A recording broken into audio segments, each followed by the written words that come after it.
Hey guys, this is Camfrey15, joined by my co-host, the Red Wolf, and we're back with another Saturday afternoon morning review of My Hero Academia, season 5 that surprisingly comes out at like 3 o'clock our time, but for my East Coast friends or my East Coast followers, uh, they get it at 6 a.m. in the morning. So technically, they get it right as they wake up. Well, if you wake up at 6 a.m. in the morning, I don't know if I would, but hey, you're more power to you. Power to you. I've grown used to it more than I should. Yes, we're gonna be 50 years old, and we're gonna be like, why do we keep waking up at 6 a.m. in the morning? That's exactly my thoughts. Anyways, this episode covers really the entirety of the Shinzo the Class Team A versus Class Team B, the first matchup, which is Kaminari's versus Suwabara's team. I'm gonna say Shishida's team, the Beast guy. And we get the full conclusion of this fight too, so they're not gonna leave us on like some 2-episode cliffhanger thing like they did. Well, they did it last week, but I thought it was a pretty good episode, especially when it comes to some pretty boss moments from our characters in this episode.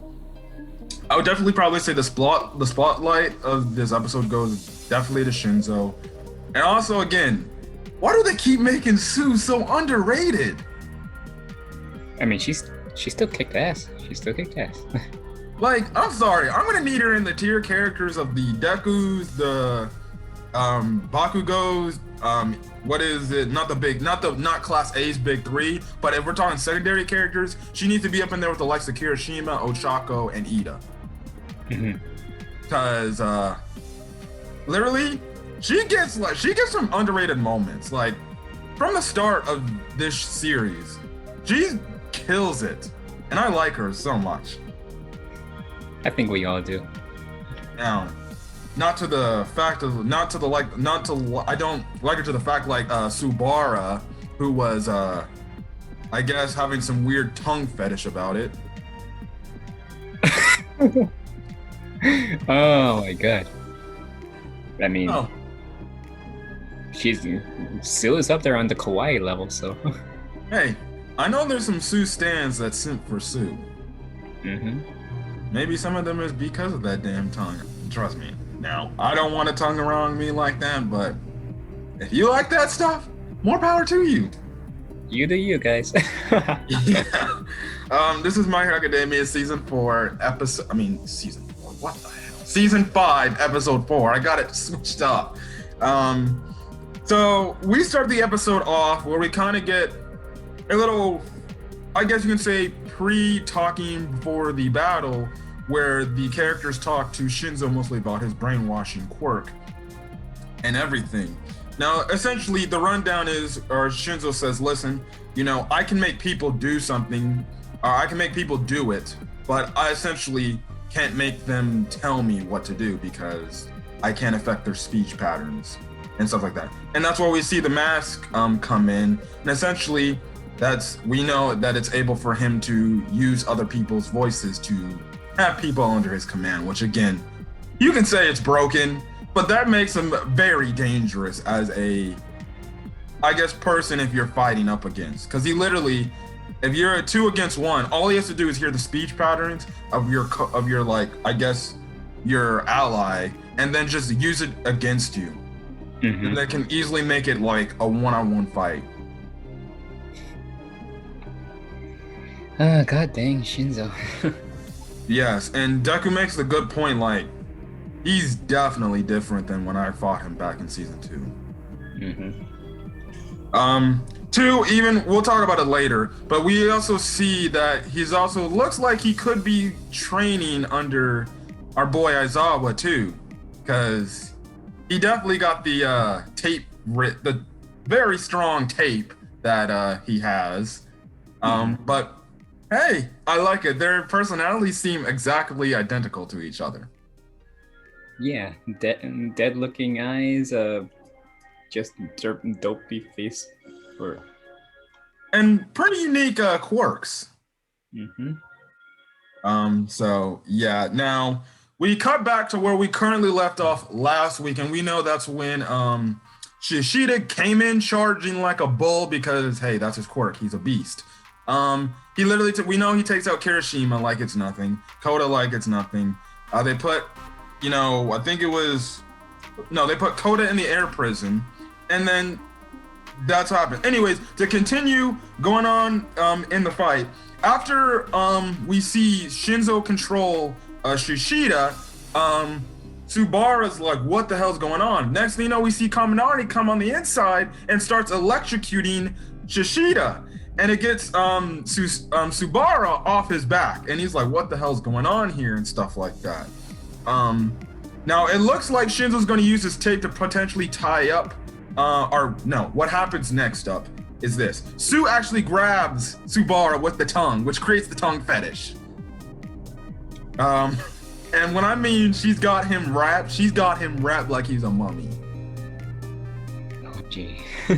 Like, mouth is covered in everything.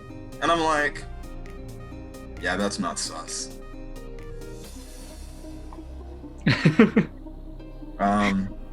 Anyways, what happens next in this whole thing is it looks like Shinzo, like I said, is going to capture Shishida.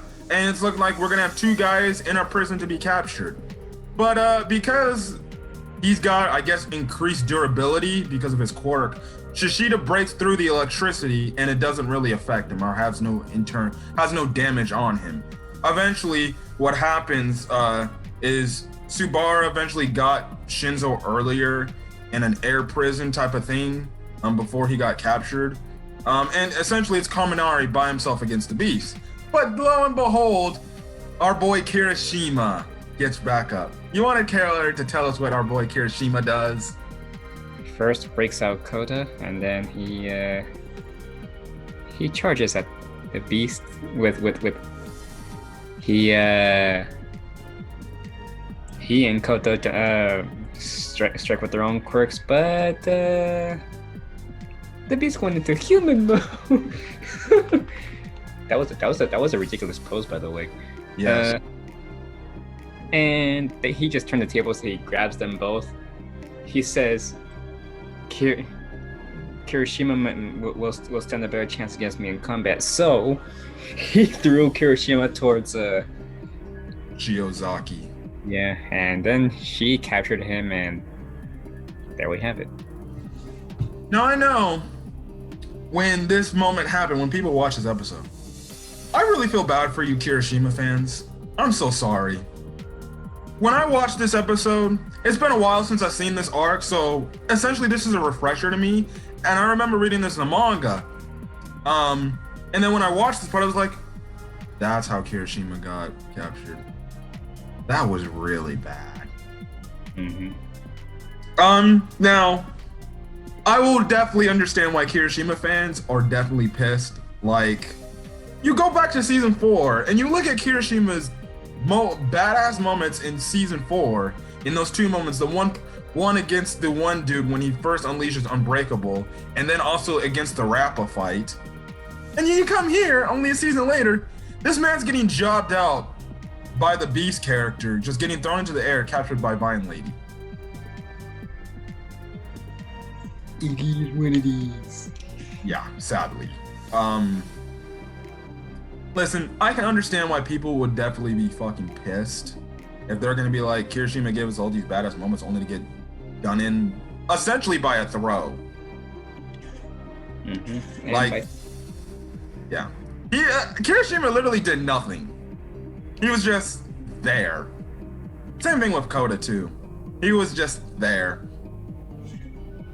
Now, I know there had to be expendable characters for a reason, but I feel like at the time, Horikoshi must have wrote himself into a corner with this. You think so? Maybe, because I feel like he knows there would be a Kirishima fan base out there, and I feel like, now, I don't know what people's thoughts on that part when the manga first came out, how their reactions were, but if they hated it then, I'm guaranteeing they're hating it now. So I'm so sorry, Kirishima fans. I'll just say, hopefully he gets another moment in the future. I don't want to give any spoilers. So okay, so essentially because of it, um, two Koda eventually gets captured by the beast, gets captured by Shishida because Shishida eventually retreats. Um, because actually what happened is, Sue and Kaminari were actually charging into Shishida. Now Kaminari put out his little pointer things, his little shocker things where he can shock and have a straight line dot to it, and then Sue was coming in with her tongue to try to capture him. And at this point, it's tied up 1-1. But then that's when Shishida grabs Koda. He just retreats and he puts Koda in the cage. Now Class 1B is up 2-1 on our heroes. I guess I'll say our heroes because they're our team. So they're essentially Class 1A is backed up on the wall. They only have Sue, Kaminari, and Shinzo, and they're playing out their strategy, and they know we can't take these guys head on because Shishida's gonna stop that like straight up. He's just too powerful. And we lost our best guy to deal with combat situation. And then that's when Sue comes up with this idea. She's like, how about we do this? And we see this liquidy substance. Now we cut back over to Team B's little thing. And essentially we find out that Shiozaki was kind of supposed to be a decoy to kind of lure them in and then probably capture them all at one point. That's what I'm guessing. So, hey, it's a pretty good strategy. Use probably your weakest link to set them all up. So, yeah, now this is when Shishida's like, I smell 3 Sues and stuff like that. And clearly, you're watching this, if you're an anime only, like, 3 Sues. She can't do ectoplasma's little quirk thing, and which is what one of the Class B members say she can't do. But what actually happens, Denzel? Why there's 3 Sues? She covered Kaminari and with that the toxic mucus that was brought up way back in season 1. That's nasty. Yes. And because of it, it's essentially and essentially we cut back to what their big plan was, a little bit of it. By doing this, it makes the scent of Sue on Shinzo and Kaminari, so Shishida can't smell them until who is who, because he's an animal essentially, and he can smell them. Now, what happens next up is Shishida smells somebody coming up close. Eventually, Shiozaki grabs the person. Now, we cut back over to what Class A is doing, and we see that the plan is this. So Kaminari, long story short, got one of his pointers on Shishida, all thanks to Sue, because Sue is clutch like that. Mm-hmm. She was also dumbfounded how Kaminari didn't see the fact that how she put the pointer on Shishida. I was really laughing. She's like, I can't believe you just didn't see that. So don't we love comedy from Sue? Yes. So what happens is they got the pointer, and Kaminari's like, well, if that's the fact, it doesn't matter what they do. As long as I shoot electricity within a 10 meters radius, I can shock the hell out of Shishida and probably take him out of the match. So he essentially gets himself captured by Shiozaki's vines essentially to him as going to be the trap. Now Shiozaki's rolling to this, probably thinking like the same thing like the sports festival is going to happen. I'm going to capture you in my vines again, and your electricity won't work on me. And it's looking like that's going to happen. And Kirishima plays off like, oh shit, I got captured again. Just like last time. But he's like, nah, I'm good. And then it looks like he's going to shoot Shiozaki with his electricity because he's got a little window to do it. But Rin, who is the third person on Class Team B, manages to get the pointer off of Shishida with his quirk Scales. And essentially, we find out that Rin's quirk makes his Scales essentially very versatile. He can shoot it like it's a machine gun, and he can also use it as a way to use it for defensive purposes, like armoring himself up. Bless you. Thank you. Sorry, guys. Yeah. So, in other words, he's kind of like a Kirishima / Tetsu type of character, where he can use his quirk to armor himself up. The only difference is he can actually use his quirks as projectiles. And you wonder, he must have a dragon parent or something. If he's got scales, or some reptile family, or reptile mom or dad. So yeah. So this throws off the entire plan. But when it looks like our team is gonna probably lose, what happens next? Okay. You do it, man. You do it. Okay. I'll do it.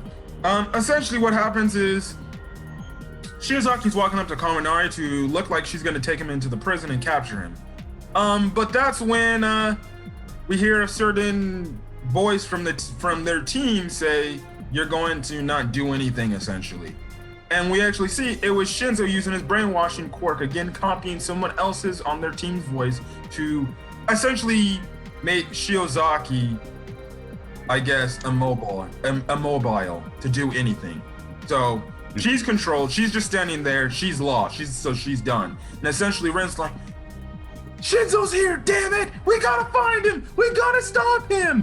Now, well, I'm guessing here we get the detractor of Shishida's quirk, because Shishida just goes charging off because he smells Sue, what he thinks is Sue. And you have Rin essentially like, "Come back! We need to come up with a plan!"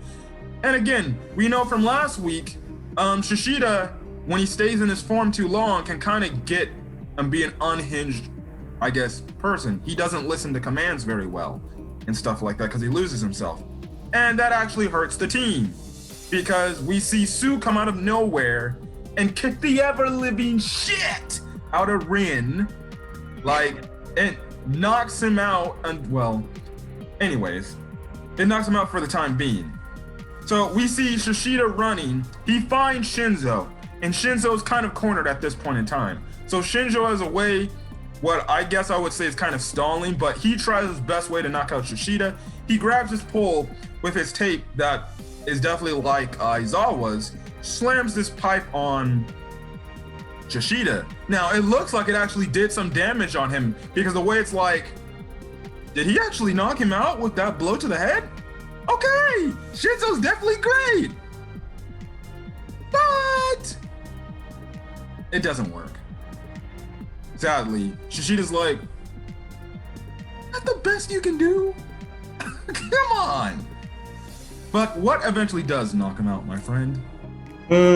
Sue tossing Rin into Shishida and gonk. Yes.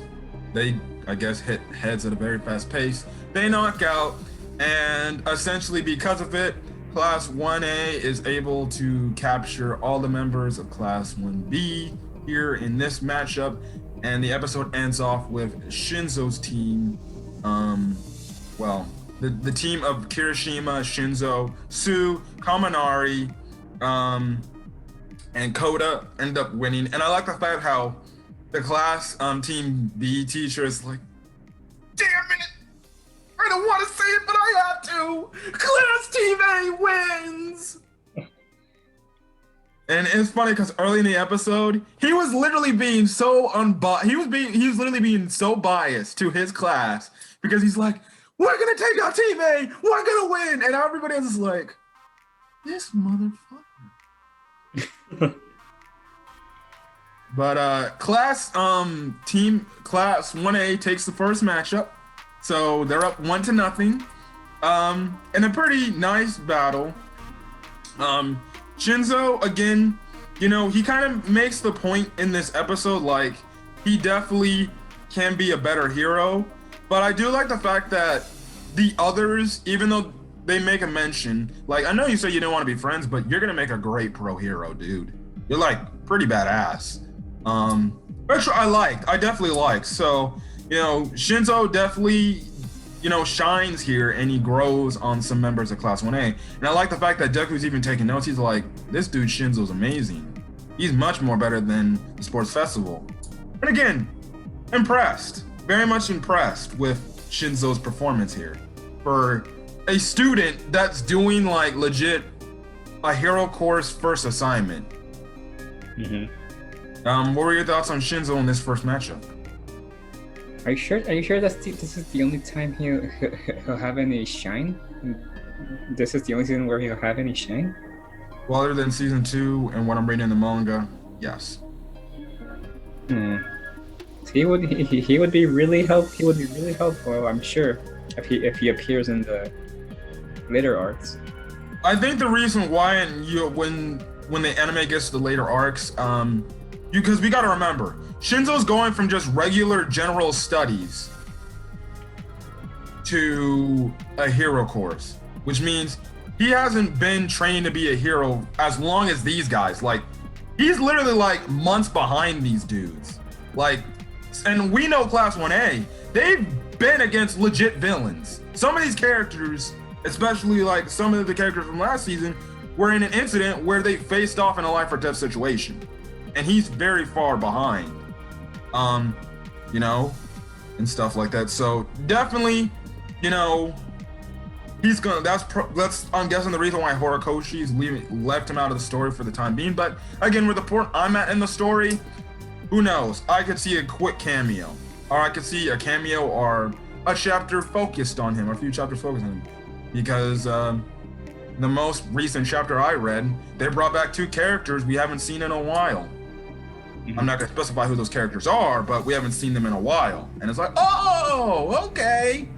So, yeah, but very good episode. So Class 1A takes the first W of this series. And you have to wonder, when is Class 1B gonna take a W? Could be next week, if they do the full battle, that is. Or it could be 2 battles from now. But usually when you have these, like, I guess, tournament type of things between 2 teams, typically we know the fashion to be, well, one team wins, it ends up with the other team winning more than likely in the next matchup. I'm not going to give spoilers away or anything, but next week it seems like we're going to get Momo's team versus Kendo's team, which is going to be a very interesting matchup because these 2 characters are friends. And they're versing each other for the first time. And I remember reading now, I totally barely remembered some of the first fight, but I somewhat vaguely remember the fight between Kendo's team and Momo's team. And I'm just gonna say, you guys are going to like this matchup. I'm sure you're gonna like it. Yes, for various reasons. Yes. Also, it seems like Tokoyami is going to get some spotlight as well against other Revelry in the Dark character that looks like he revelries in the dark. Revelry in the dark. And it seems like Tokoyami's got a new move that he might debut because he did some training with Hawks during his internship from last season. It seems like we're going to go a little bit into that as well. So, this was a good week of My Hero Academia. Definitely can't wait to see next week's episode because definitely it's going to be hype. And yeah, but if you guys like the video, leave a like, put in the comment section your thoughts on this episode of My Hero Academia. Your comments, your thoughts on this episode, yada, yada, yada. Again, to the manga readers, yes, I'm a manga reader of the manga. But for several people, like my co-host and other people who check out this video, please do not post spoilers for what has gonna happen in the future of this arc or any arcs in the future, hell, what's currently going on now. if you want to freely talk about the manga, I will be making a manga chapter review later today. Depends when this goes up. So you're gonna get your manga chapter review.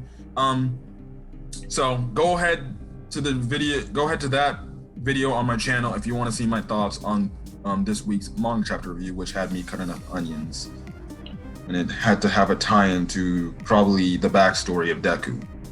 Anyways, Wait. Backstory of Deku? yes. Huh. Back when he was with his mom, Uh-huh. and he was like, "I want to be a hero too." So there's gonna be more to it than that? No, it's just an emotional moment. I'm just gonna say that. Oh, okay. So yeah. Anyways, for you manga readers, look forward to that. Now, also too, if you are fans of Resident Evil 8, later tonight, I don't know when it's gonna go up, but it's definitely going up tonight. The demo for Resident Evil 8 comes out on PlayStation 5 at 5 my time. And I will be doing a gameplay of that. So look forward to that. And he'll be struggling. Yes. And I'm gonna be in the background saying, "Why are you just standing there? Why are you just standing there?" Yeah. But anyways, look forward to that later tonight. Again, like I said, look forward to My Hero Academia manga chapter 309. Good heavens. As well as if you're into One Piece, look forward to One Piece episode review tonight as well for more of the Oden backstory, where it looks like he might confront Kurozumi Orochi, but might end up really bad. Anyways, we're gonna get out of here. So if you guys like the video, well, my bad. I'm not gonna say that again. Anyways, guys, it's been Cam for 15. The Red Wolf. We're signing out. So hopefully you guys have a great rest of your day or night or when you're checking out this video. Until then, guys, stay safe out there. We'll see you guys on the next video. Peace.